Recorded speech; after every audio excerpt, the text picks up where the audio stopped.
SVGTV News for Monday, May 4th, 2020. I am Rochelle Batiste with the details. St. Vincent and the Grenadines recorded its 17th positive COVID-19 case, according to reports received from the Caribbean Public Health Agency, CARFA, on Sunday, May 3rd, 2020. A release from the National Emergency Management Organization, NEMO, said the latest case forms part of the cluster whose first case was reported on April 21st, 2020 and was identified as part of an aggressive contact tracing and testing campaign. There are now 8 active COVID-19 cases in the country, with 9 persons recovered. 137 persons have been tested, with 88 persons in quarantine. In a pre-recorded message broadcast on Thursday evening, Prime Minister Dr. Ralph Gonsalves appealed to persons, particularly residents of Greggs, the community suspected of having the small cluster, to follow the Ministry of Health protocols and guidelines. In relation to our brothers and sisters who are in Greggs, we know that there is a localized challenge, and we are asking you especially to take care. You know we love you very much, and the Ministry of Health is doing all the relevant contact tracing, and I'm sure you would listen to what I have to say and what other persons in authority would say in advising that we'll be very careful and try to avoid the spread of COVID-19. Over the weekend, infectious disease specialist Dr. Gerald Thompson was also heard and seen during a drive-through in the Greggs community using a loudspeaker, encouraging residents to follow the Ministry of Health's COVID-19 guidelines. Really with the task force on this first tour we're going out to the villages, and I want you to really accept it. Talk to us lunchtime, good morning to you, and I hope that you abide by this message, and we'll be back. We'll be back with a lot more information, maybe coming up here. We have to come up here, and maybe we have a special session talking to a lot of the elderly persons to tell them how they could better protect themselves too. The Health Services Subcommittee of the National Emergency Committee is reminding the general public about the importance of maintaining the highly effective public health measures currently in place, which include hand hygiene, cough etiquette, physical distancing of at least 3 to 6 feet in public spaces, along with the smart use of face masks. According to the Health Services Subcommittee, these measures must be maintained to continue to contain and slow the spread of COVID-19 here in SVG. Vincentian sailors employed with Royal Caribbean Cruise Line are expected to be home early next month. This is based on a memo issued to the sailors on the weekend, which outlined the departure dates for crew from different regions. The sailors were told in the memo that those from St. Kitts, Dominica, St. Lucia, Grenada, Trinidad, and St. Vincent and the Grenadines will be transferred to the ship Vision, sailing from Miami on May 15th and taken to their respective ports of entry, with the voyage ended on June 7th at Port Kingstown. The memo, however, noted that the current repatriation plans are pending approval from various governments and that the dates provided are a rough estimate. The sailors have been stuck on these cruise ships pending clearance from the U.S. Center for the Disease Control amidst the COVID-19 pandemic, which has led to the suspension of service by most cruise line companies, which has since terminated the contract of most of these sailors. And speaking on the return of these sailors on the radio on Sunday, Prime Minister Dr. Ralph Gonsalves said that the Port Authority has not yet received all of the relevant information needed from the respective cruise line companies on the sailors expected to be repatriated. He said so far 3 of the cruise line companies have passed on some information with a promise to send more details soon. They have just sent the names of the persons to be repatriated, not the other information that we require. though they say they, according to Mission, that they will send them because they have the protocols. That is to say, 25 persons from a cruise ship somewhere nearby in the region here, operated by Disney, and a cruise ship which is in the harbor at Southampton. You all never hear about this one before. With 45 Vincentians aboard, operated by TUI, which came down through the Thompson Group in England. That's the same ship. Marella Discovery 2, which had 43 Jamaicans, where the Jamaicans didn't allow them to land, and they went to Portugal, and they got refuge in Southampton in England. Didn't know we had people aboard that, because nobody told us. The Prime Minister said local agents have indicated that there are approximately 2,000 Vincentians employed with the respective cruise line companies, and he maintained that it is the responsibility of these companies to take care of their employees and comply with the guidelines of the receiving home country. Plane, full name, date of birth, passport number, contact number, and address in departing country. For health certificate issued by National Health Authority of the country of departure, including details of a person's current health status, their exposure to any COVID-19 positive or suspected cases, any objective screening for COVID-19, and they have to name the date and the facility. Address of the proposed site of 14 to 21 days quarantine. A contact number of person residing where the person proposes to stay in St. Vincent and the Grenadines, or who can facilitate the inspection of the person's proposed quarantine site.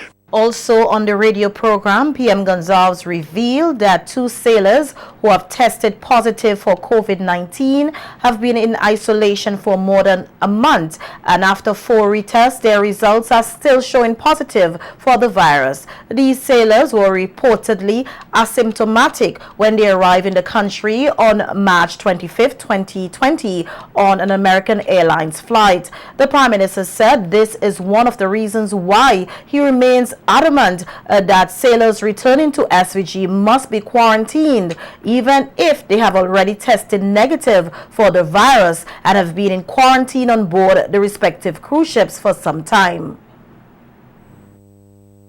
Up to yesterday, two persons who came in on cruise ships who were asymptomatic, who tested positive at first, have tested 4 times since then and they still test positive for the virus. The 25th of March to the end of April, that's 5 weeks.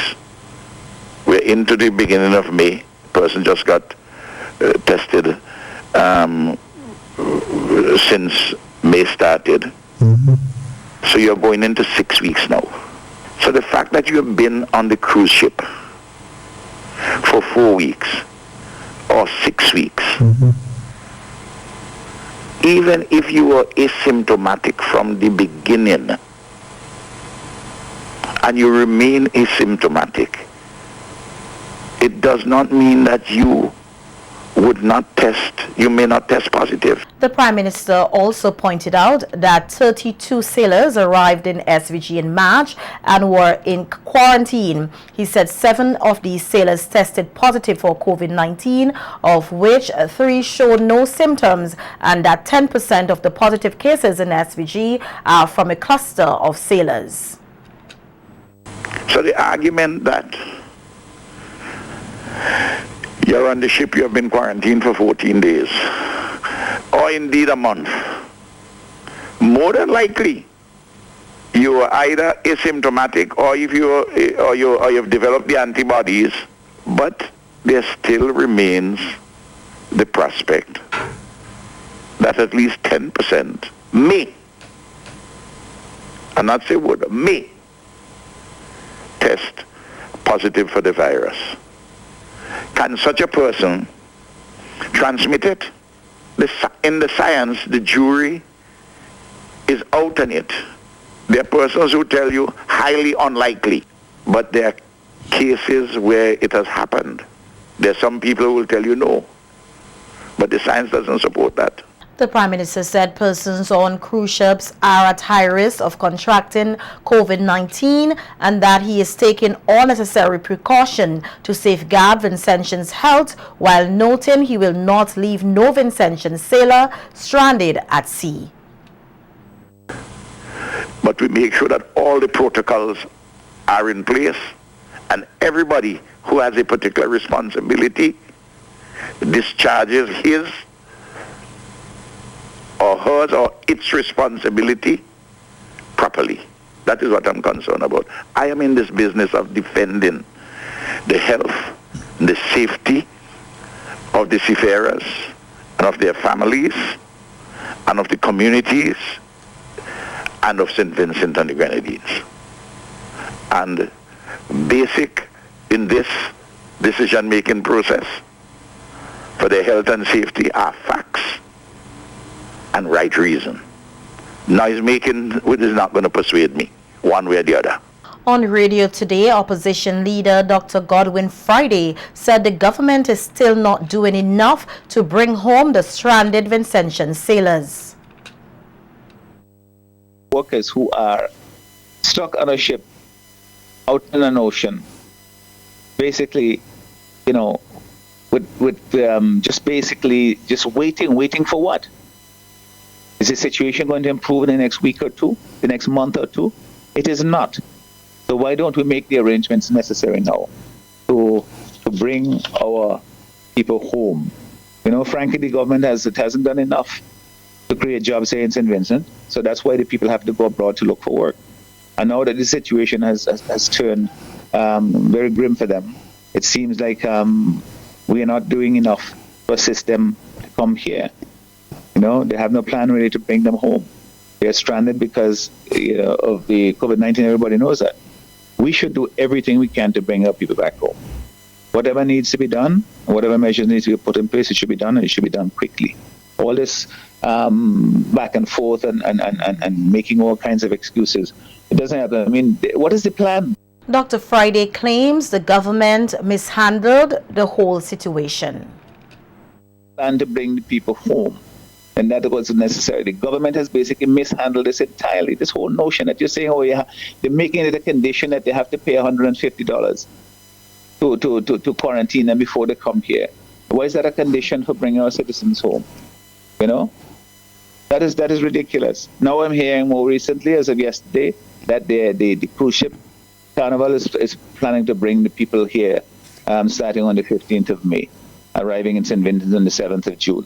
If that is the case, I mean, it's still quite some time, but at least it has a date for the completion of this mission, so to speak. People can say, they could brace themselves and say, okay, I know by this time this is what's going to happen. I'm going to be at home. But not have people just arguing back and forth about who takes his position or who does what and so on and so forth. The opposition leader said he is also concerned that yachts are still coming through the ports and wonder what measures are in place to check yachties for COVID-19.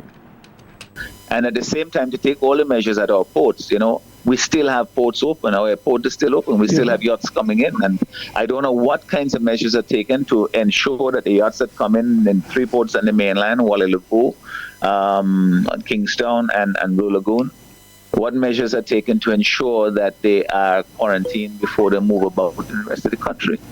These are things that are exposing us to unnecessary risk, and we hope that we will not pay a high price for it, but hope is not a strategy. You have to say, okay, these are the things that we can do, let's put them in place and do it. While some persons who are mentally stable can function and adapt to the changes caused by the COVID-19 pandemic, there are others who are unable to do so because of pre-existing psychological problems and challenges. Speaking on SVG-TV's Viewpoint program on Sunday, psychologist attached to the SVG Community College, Andrea Games Mohes, explains how the COVID-19 situation can impact an individual's mental wellness. There are different steps you have to follow. Yes. So even though we are aware that we have to wash our hands and practice good hygiene, it takes a more conscious decision now to have to wash my hands after I touch everything, have to maintain social distance, really paying attention to personal space. And these were topics that were present but not talked about in a heightened way. And it creates a lot of loss because things that we were accustomed doing, we have to reprogram ourselves and recondition ourselves to come up with a different process and a routine. So it's basically ripped the whole human experience and turn it upside down, because now your sense of humanity has changed and what you're accustomed doing has changed. So that affects, us mentally, because we have to think about so much, but also you have to transition yourself. And sometimes you have to prepare for transitions, and we weren't really prepared for it on a whole scale. Children with autism and persons with obsessive compulsive disorder are some of the persons from the population who will be likely left out from the conversation of adhering to precautionary measures in the fight against the spread of COVID-19. The panelists of psychologists encourage parents and caretakers to find different strategies to help these persons to understand the situation of COVID-19 so that they can also practice the precautionary measures. Thought to. And it's really important if persons would actually just sit down and kind of map out a way to correspond or to collaborate with people who actually did not or were not able to prepare for something such as this. So for parents who have children with autism, for parents who are parents of children with developmental disabilities, for example, I would say, just as the routine has changed for you, you have to change your routine for them as well. Don't leave them out of the conversation.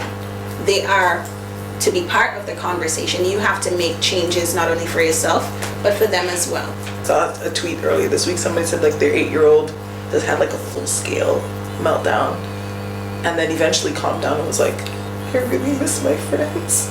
Yeah. So, it's not surprising at all. Their routine has been really ripped away from them.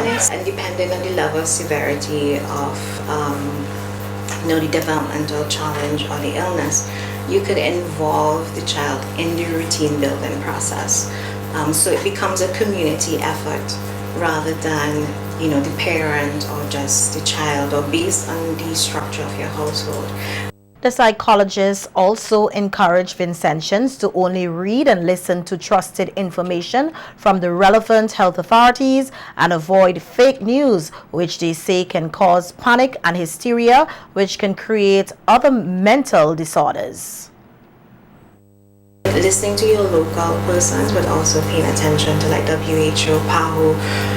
The reason why we advocate not only for local but for WHO and PAHO, they have policies built in where their reporting has to be sound and has to have some empirical and scientific backing behind it. So those are where you can pull trust from, that there are policies and systems in place. But there was somebody who conceptualized these circles around you. It's like you've got yourself as the individual, and in terms of your immediate sphere, so like my home, my family, that is my sphere of control. And then outside of that is my sphere of influence. And then outside of that again is my sphere of concern. And stuff that's out there in the level of concern, we actually can't do a whole lot about. But we can do a lot about that stuff that's closer to us. Our control is the more we begin to lose control of things ourselves, because we begin to spin out and focus, and our focus shifts entirely from us and what we have the ability to control in our small circle right there. So as soon as we start getting information from alternate sources, and there are a lot of people who spend so much time on the internet just reading and not verifying or fact-checking some of these websites that, The Royal St. Vincent and the Grenadines Police Force today received a donation of 200 face masks from the Amalgamated Security Services Limited, ASSL, The donation was made by local ASL representative, retired Acting Commissioner of Police Renal Hathaway. Hathaway noted that the company, which has its headquarters in Trinidad and Tobago, has been in existence for over 30 years and over this period has made numerous donations to police forces in the region, including the RSVG police force. Hathaway said at this juncture, where countries all over the world, including SVG, are affected by the COVID-19 global pandemic, the ASSL in a regional effort has seen the need to assist the frontline workers within the police forces to help to protect them against possible infection with the coronavirus as they carry out their daily tasks of ensuring national security. Accepting the donation on behalf of the RSVG police force was Commissioner of Police Colin John, who thanked Hathaway and the ASSL for the timely donation. The commissioner asserted that members of the RSVG police force are on the front lines assisting in combating the coronavirus, and the personal protective equipment, the PPE, donated by the ASSL will aid largely in safeguarding police officers as they carry out their duties. Bushfires continue to be a headache for local authorities who have been busy over the last few weeks coordinating efforts to put out these fires across the country. Superintendent of Police Joel James said some of these bushfires have scorched the landscape, especially on the leeward side of the island. The police superintendent said for the first quarter of this year, there has been over 66 bushfires, which is a record high compared to the same period last year, which they recorded 46. Currently, the country is experiencing drier than normal conditions, which has led to water rationing in many communities, and the police superintendent said every drop of water used to put out fire means less for the community the water is taken from. SOP James said given the adverse conditions, this is not the right time to light fires. The times when we will turn up at a fire hydrant and there is no water because the water has to be rationed. So if there is a bushfire or a structural fire in a particular area and our trucks are empty and we have to retreat to replenish our trucks, when we respond to the closest hydrant in that particular area and there is no water, we will have to move from that area to go to another area. By then, if there is a house fire, by the time we return, replenish and return, you know what would be left. So I am appealing to you, persons who are perpetrators of bushfires, please, let us put an end to bushfires in St. Vincent and the Grenadines. The fire department is charged with the responsibility of responding to fires nationwide, and Superintendent James said while members of the department are fully equipped to carry out their duty, fighting fire is still a dangerous job.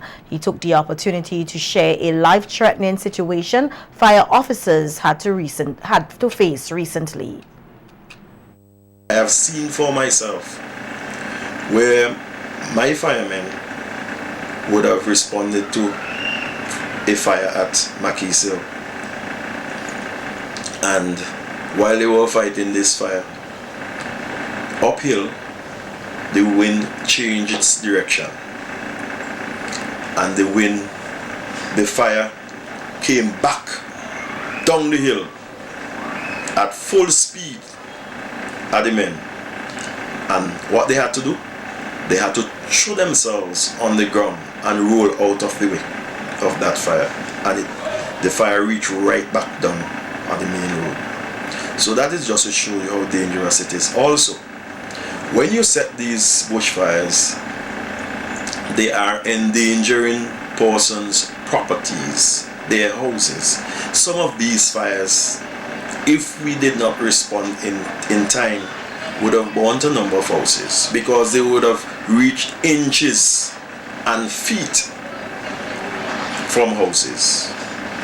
And when you light these fires and you walk away, you don't care what happens after. The police superintendent questioned the thinking of persons who continue to light bushfires and reminded them of the law and the corresponding penalties.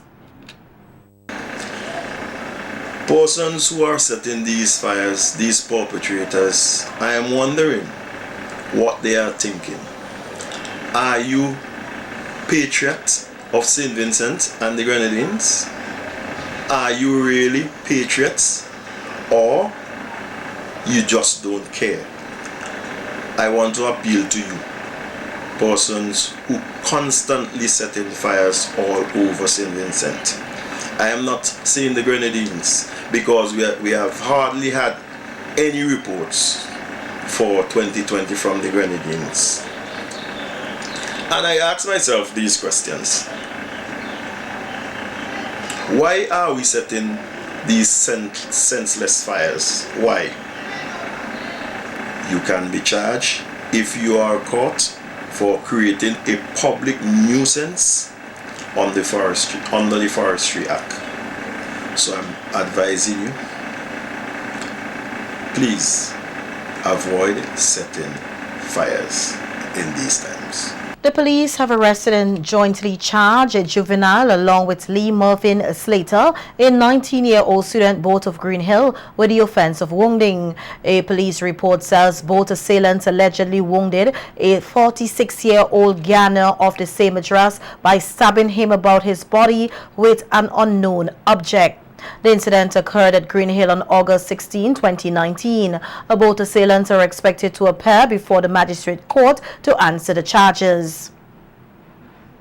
And the police are investigating a report of attempted murder made by a 49-year-old laborer of Annesville. According to the police, some unknown person or persons armed with a gun and with the intent to commit the offense of murder on the complainant shot him on the right side of his chest and left in a tie. The incident is said to have occurred on Tuesday, April 28, 2020 at Annesville. The police are seeking information from the general public that will aid with the investigation, the arrest and prosecution of the offender or offenders. To contact the Assistant Commissioner in charge of crime at telephone number 1784-4561-339 or the officer in charge of the Criminal Investigations Department at telephone number 1784-4561-810, or any police station or officer that you are comfortable with. All information, they say, will be treated confidentially.